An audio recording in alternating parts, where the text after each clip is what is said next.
Good morning. My name is Dr. Samuel Coleman, and we want to thank you very much for joining us as we remember September 11th, 2001. On this 20th anniversary of that fateful day, we want to recognize and remember the many firefighters, police officers, and individuals that lost their lives. We also want to remember and keep in our hearts and prayers those that are currently serving in our active military forces. We also want to recognize one of our own in the college family, Matthew Banco.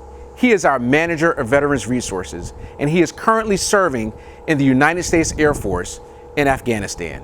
We pray for his safe return later in this year, but at this time we want to say thank you, thank you, thank you. Honestly, I'm not sure where to start with the thoughts and feelings I am experiencing as we approach the 20th anniversary of September 11th. As I gather my thoughts, I have to admit, given the current state of affairs and the situation in Afghanistan, I am overwhelmed, torn, and outright confused. 20 years ago, the acts of terrorism that attacked the World Trade Center, the Pentagon, along with Flight 93 that crashed into Shanksville, Pennsylvania, resulted in close to 3,000 fatalities and over 25,000 injuries. The events and actions that followed this date 20 years ago resulted in even more deaths, tragedies, and numerous emotional, physical, and social hardships. The selfless sacrifices made by police officers, firefighters, first responders, military members, concerned citizens, and so many more 20 years ago were valiant, brave, and courageous. When we come together as a nation, as citizens of the United States of America, our spirit is insurmountable. One thought and feeling I am absolutely clear on is all who lost their lives 20 years ago and all who made dedication, sacrifices, moments, days, weeks, months, and years following the tragic events of September 11, 2001. You will never be forgotten. You will be forever be acknowledged and honored. We all have the ability to choose and come together.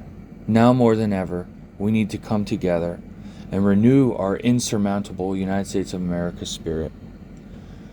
There is no number or combination of words that can pay tribute to all those who lost their lives in the attacks 20 years ago, nor to the police officers, firefighters, first responders, military personnel, and concerned, dedicated citizens. Aristotle is responsible for coining the phrase, "the sum of the parts is greater than the whole." What this means to me is all the diversities, factors, points of views, difference of opinions that are prevalent in the United States of America is what makes us insurmountably great.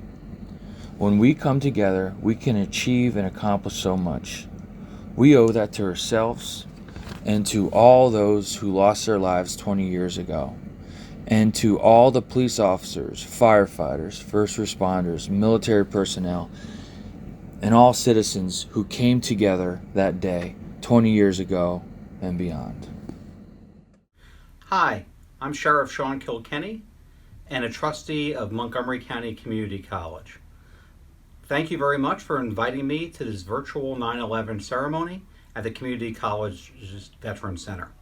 For the last several years, I've had the opportunity to attend in person and have had a very moving experience. Unfortunately, in these COVID times, we have to do this virtually, but I want to tell you a little bit about what I'm thinking today on 9/11. On 9/11, 2001, I was wearing a different uniform. I was Captain Sean Kilkenny, United States Army, and I was stationed in Tuzla, Bosnia. And I remember going to the DFAC, or the military dining hall, and seeing the planes go into the towers. I'm a New Yorker. I grew up on Long Island. Many of my friends worked in New York City, and many of my family members and colleagues worked in New York City. I was really thinking about them and was trying desperately to call my mother, a second grade teacher on Long Island, to see how she was doing. As time went on, I felt very, very helpless that day, being thousands of miles away serving our country in Bosnia, but being helpless to help my own hometown of New York. Last year, I was at the Pennsylvania Sheriff's Convention in Erie, Pennsylvania. And on the way back, I was thinking I had never had the opportunity to visit the Flight 93 National Memorial in Shanksville. On the way back from Erie to Montgomery County, I stopped by and spent a very moving afternoon. The thing that moved me the most was not the crash site itself, but was the exhibit. In the exhibit, there were phone calls recorded from that plane to people that were on that plane's loved ones, telling them about their hopes, how much they loved them, and their final last words. It was truly moving and haunting to hear that 20 years later, and thinking all of the anniversaries, birthdays, and special occasions missed. So people think of Flight 93 and Let's Roll, and the bravery of those passengers storming the cockpit, which was truly an act of patriotism. But what I remember most is those phone calls and the birthdays and anniversaries missed. So I want to thank everybody for coming to this ceremony. God bless you, God bless our county, and God bless America. Thank you. I want to first thank the men and women of the armed forces for all that you are doing to allow us to keep our freedoms. When I think of 9/11, the first thing that comes to mind, of course, is a terrible tragedy. I think about that day living in New York, commuting to work, and hearing about a commuter plane that crashed into the World Trade Center. Later, after being at work and learning that it was a terrorist attack, I think about all we did to support our students at the school in which I worked. We came together. We wanted to make sure that our students felt safe, even though we didn't know what was going on ourselves. We also needed to make sure that the team felt safe. There was a 21-year-old in my office who was actually a visiting student from Columbia. And she was really nervous. Her parents were very, very far away. And we had to support her as well. So thinking about that and thinking about the tragedies also makes me think about the resilience of the American people. We lost so many wonderful lives at 9/11. We also gained a lot of strength. We gained a lot of strength in coming together, in making sure we honor all of those who have fallen and who were lost during that time. We also honor the men and women who came together to help find, help relieve each other, help to build the country back and build us back better.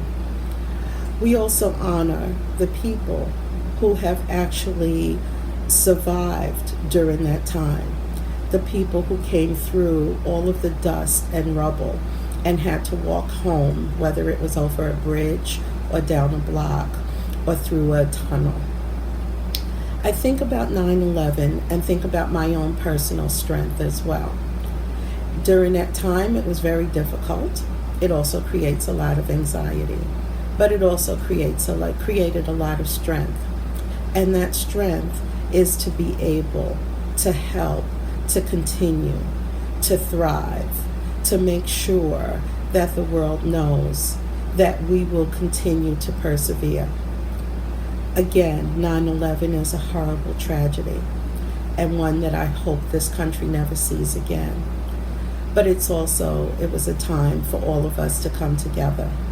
So to the men and women of the armed forces, thank you for all that you do, all that you did, all that you continue to do to allow us to keep our freedoms in this country.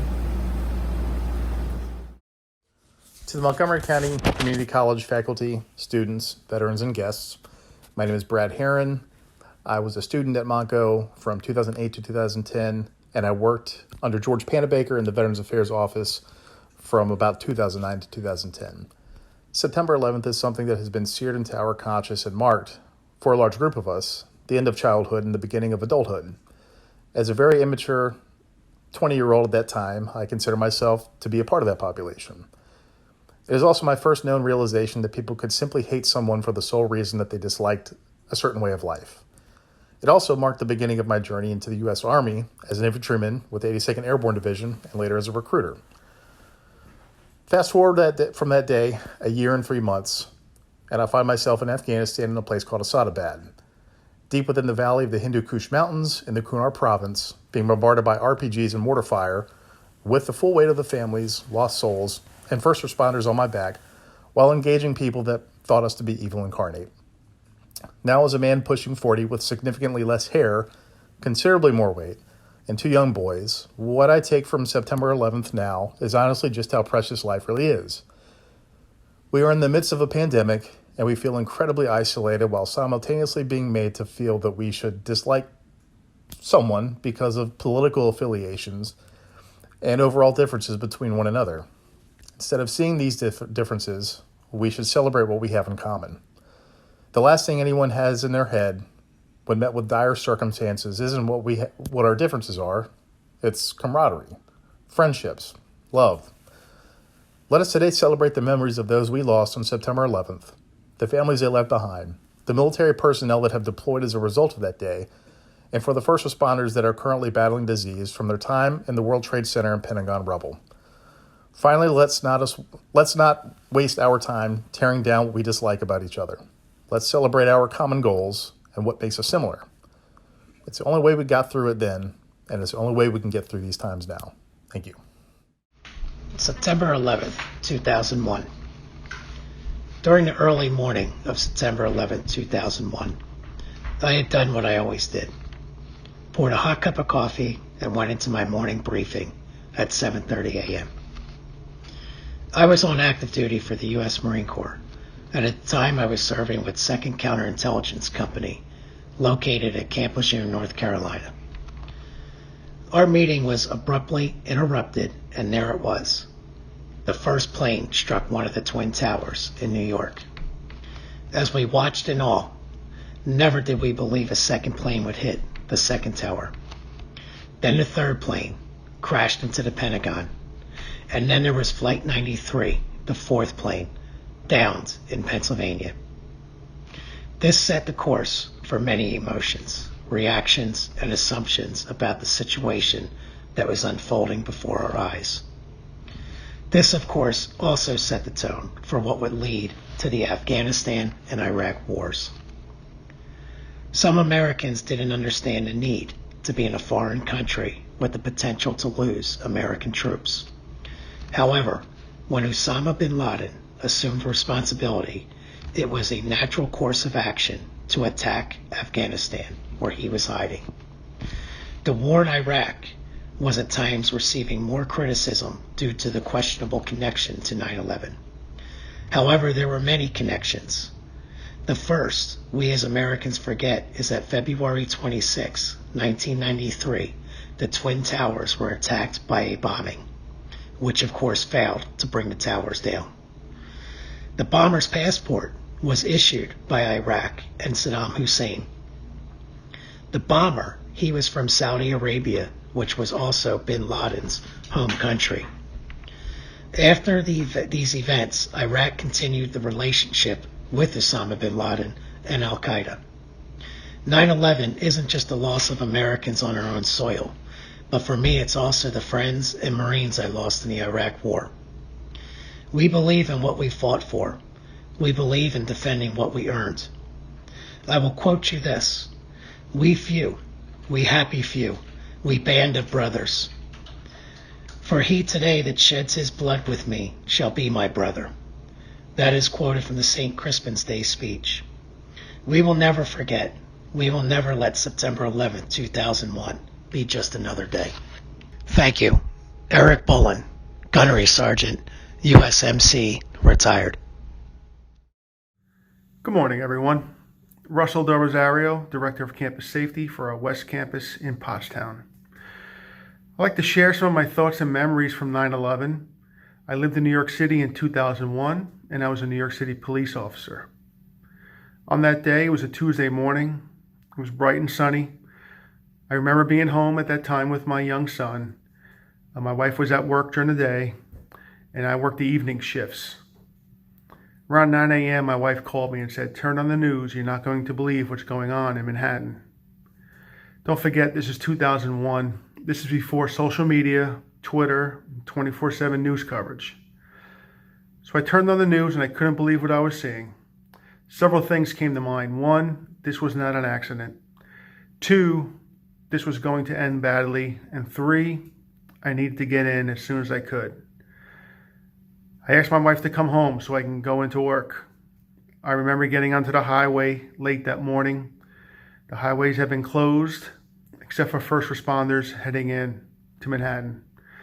I remember crossing the Verrazano Bridge, and every day when I crossed it, looking over to the left and seeing Lower Manhattan and Twin Towers.